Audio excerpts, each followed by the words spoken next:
Salut tout le monde, c'est Lucie, j'espère que vous allez bien. Aujourd'hui, on se retrouve pour l'avant-dernier personnage de notre saga sur Magical Doremi et il s'agit d'un personnage finalement très peu connu à l'âge adolescente, je parle.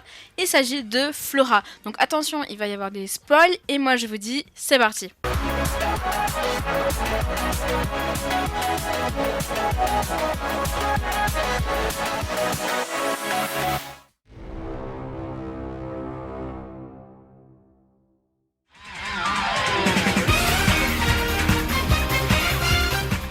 Flora Makiyama est une jeune sorcière prédestinée à devenir reine de son monde, donc à succéder à la reine actuelle. Elle est née le 25 mars 2000 d'une rose sacrée et Flora est une sorcière au pouvoir très impressionnant, surtout pour un si petit bébé, et elle ne les contrôle juste pas du tout. Comme toute Magical Doremi ajoute un instrument et il s'agit de l'accordéon. Sa couleur principale est le blanc, malgré une belle chevelure blonde. Sa fée s'appellera Flo-Flo et nous avons l'apparition de Flora bébé à la saison 2, épisode 1. Elle apparaîtra plus tard à l'âge adulte à la saison 4.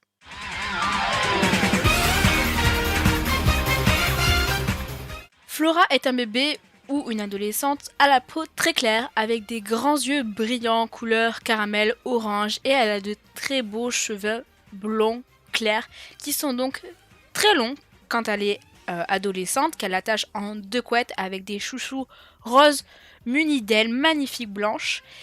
Et à l'âge du bébé, elle les attache en kiki avec un chouchou avec des perles qui correspondent aux perles magiques du monde des sorcières. Lorsqu'elle est habillée en mode normal, elle porte un simple t-shirt blanc avec quelques motifs de fleurs dessus, ainsi qu'un petit short en jean avec des poches en forme de cœur et des chaussures pêche et blanches avec deux pompons. Quand notre petite Flora était bébé, elle portait juste une tenue de bébé avec un bavoir à volant. Plus tard, lorsqu'elle sera un peu plus vieille en tant que bébé, elle commencera à porter ses couettes et des tenues différentes qui seront souvent roses. Nous ne la connaissons seulement sous la forme de tenue de sorcière très avancée vu qu'elle n'apparaît que très tard. Dans les couleurs blanches et avec un petit jupon jaune.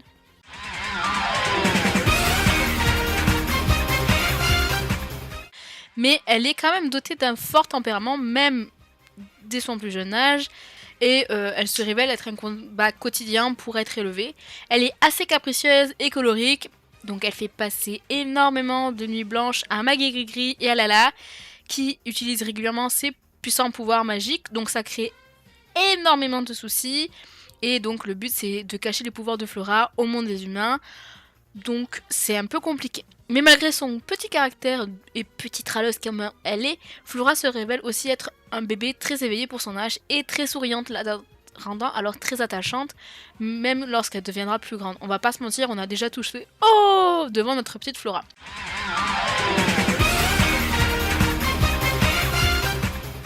Là où ça se gâte, c'est au niveau de son histoire. Lorsqu'elle était bébé, un événement important se prépare dans le monde du sorcier durant le premier épisode de la saison 1. Qui s'appelle Naissance d'un bébé. Je pense que le titre est assez clair. Donc la fleur royale qui donne naissance à une sorcière qu'une fois tous les 100 ans s'apprête à donner la vie. Alors que toutes les sorcières se demandent qui va être désigné pour élever le nouveau-né, fille de la fleur des roses. Sa Majesté la Reine a une idée bien précise sur la question. Elle va donc guider discrètement Doremi, Emily, Sophie et Loulou jusqu'au jardin royal où se trouve la rose. Elle souhaite donc que ces 4 apprentis deviennent les mamans de la petite. Elle a assisté à la naissance et Doremi était la première personne qui voit le petit bébé qui est Flora. Et Flora est confiée donc aux apprentis et à Magri. Quand même, il faut une autorité adulte. Mais elle va rapidement se révéler être un bébé très difficile qui donc ne rend pas le quotidien de tout repos pour nos jeunes mères et qui sont alors très inexpérimentées pour élever un nourrisson. Heureusement, grâce à Haruka, la maman de Doremi, les filles apprennent rapidement les bases de la maternité et décident d'élever l'enfant sans faire usage de leur pouvoir magique afin de lui donner le plus d'amour possible. Bon, cela n'empêche pas que Flora elle fait passer des nuits blanches à Magri, Gris et à Lala parce qu'elle tue juste ses pouvoirs même lorsque les clients se trouvent dans la boutique. Pour vous dire, donc ses pouvoirs, elle ne les concentre pas et elle fait ce qu'elle veut. En fait, elle se rend pas compte, c'est un bébé, on peut pas leur en vouloir. Mais pour nos petites Flora, c'est pas de tout repos aussi parce que un danger la guette. envoyée dans le monde des humains, Alexandre, jaune d'œuf, oui, magnifique surnom de sorcier, qui est délivré par les 4 apprentis sorcières de l'ordinateur des cœurs purs, va tout tenter pour essayer d'enlever Flora et la ramener dans son monde. Lui et son complice, donc le comte Philip, souhaitent se servir de bébé comme tout simplement monnaie d'échange afin de récupérer les territoires qu'ils avaient perdus au profit du monde des sorcières. Mais tout en parvenant à protéger la petite sorcière, Flora, doit également passer des examens de jeune sorcière, tout simplement, organisés donc par l'effroyable docteur Guéritou, qui est persuadé que de simples humaines ne sont supplément pas du tout compétentes pour élever une petite sorcière avec des si grands pouvoirs. Mais bon, on se disait que tout allait pour le mieux, que tout se passait bien dans ce monde des humains, que Flora grandissait bien, mais les magiciens ne cherchent plus à enlever la petite et les examens se succèdent positivement. Flora est atteinte d'une malédiction et c'est là le problème. Sa malédiction a été lancée par son ancêtre, la reine d'avant. Apeurée par les puissants pouvoirs de cet enfant, l'ancienne reine avait refusé que Flora annule la malédiction des grenouilles qu'elle avait lancée et rapproche le monde des humains avec celui des sorcières. Donc Flora est mourante à ce stade-là de l'histoire. Mais bon, c'est sans compter sur l'amour que lui portent ses mamans, et elles parviennent à récupérer la fleur de l'amour sacré, ce qui a pour effet de briser leur précieuse boule de cristal et donc de plonger les filles dans un profond sommeil de 1000 ans. Donc Dorémy, Émilie, Sophie et Loulou parviennent à sauver leur enfant, mais au prix de leur pouvoir et d'un profond sommeil. Mais Flora est triste de retrouver tout simplement ses mamans endormies, et bon, n'oublions pas qu'elle a des pouvoirs super puissants, elle parvient à les réveiller, mais les filles qui ont juste leur cristal brisé ne peuvent plus devenir apprentis et donc se voir retirer tout simplement la garde de Flora. Là, je peux vous dire que mes larmes ont coulé. Donc maintenant, notre petite Flora est élevée au jardin d'enfants des jeunes sorcières au début de la 3e saison. Bon, Flora laisse libre cours à son imagination, utilise ses pouvoirs magiques, bon, tout simplement pour aider ses petits camarades. Elle est un peu devenue la chef, la meneuse du jardin d'enfants qui est dirigée par la sorcière Mira, et les autres sorcières se confient naturellement à la jeune Flora qui va alors tout faire malgré son jeune âge pour aider ses amis. Bon, malgré tout, ses mamans lui manquent. L'ancienne reine du monde des sorciers, affolée de constater que Flora est capable de faire apparaître sa maman Dorémy au jardin d'enfants en une nuit où la lune ne brille même pas, donc la lune c'est quand même un pouvoir primordial pour les sorcières.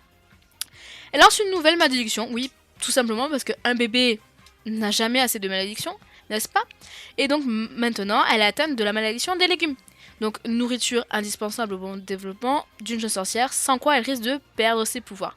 Donc Flora doit retourner dans la boutique de Maoudou avec ses mamans, dont Mindy maintenant fait partie, et Magrigri, où elle y sera en plus en sécurité, ainsi que les filles puissent lever cette malédiction. Bon, une fois que la malédiction est levée, les filles et Flora parviennent également à sortir l'ancienne reine de sa torpeur, dans laquelle elle est enfermée, maintenant profondément endormie. Mais bon, là on arrive au cœur de l'histoire.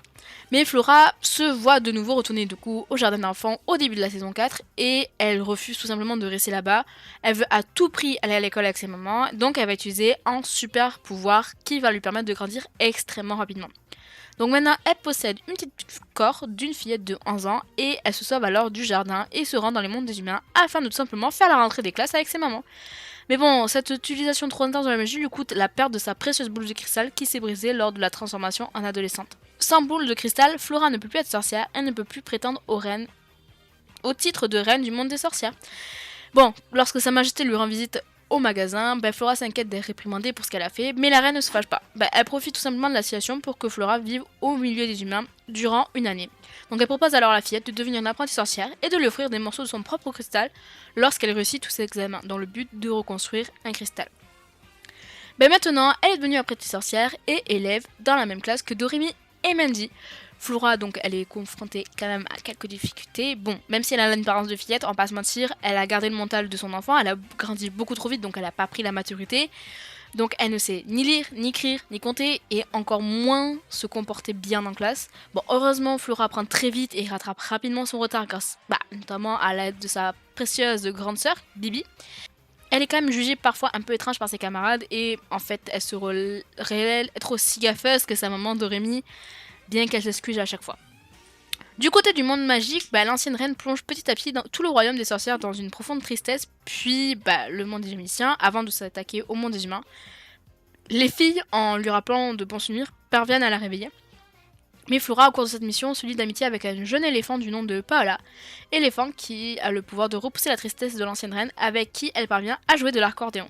Mais tout n'est pas terminé pour Flora, alors que l'année scolaire touche à sa fin, elle est consciente de devoir retourner dans le monde des sorcières. Mais une question se pose, ses mamans vont-elles accepter de devenir de véritables sorcières et vivre avec elle?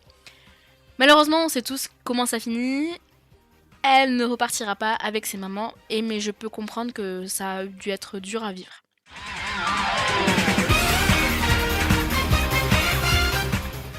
Mon avis final sur le personnage, très sincèrement, moi je l'ai principalement connu en étant bébé, sa partie adulte, adolescente, préadolescente, je ne l'ai jamais vu, à mon époque, je ne l'avais pas vu à la télé, j'ai dû le regarder en streaming il y a bien des années, donc je ne m'en rappelle pas exactement. Moi vraiment les souvenirs de Doremi, c'est les premières saisons, 1, 2 et 3 à tout casser.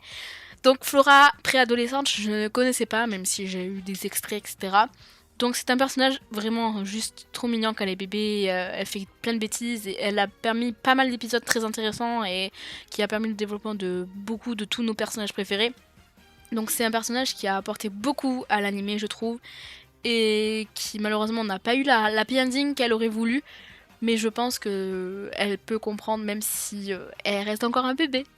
Et vous, pensez-vous de ce personnage? Est-ce que vous la kiffez? Est-ce que vous la connaissiez plus sous son format bébé ou sous son format préadolescent, selon ce que vous avez regardé à la télé à cette époque-là? En tout cas, n'hésitez pas à me dire en commentaire, je vous lis tous et ça me fait hyper plaisir. Et moi je vous dis à la semaine prochaine pour finir, peut-être avec Doremus si je décide pas de sortir une autre vidéo entre temps. En tout cas, ça sera la surprise et moi je vous dis à la semaine prochaine.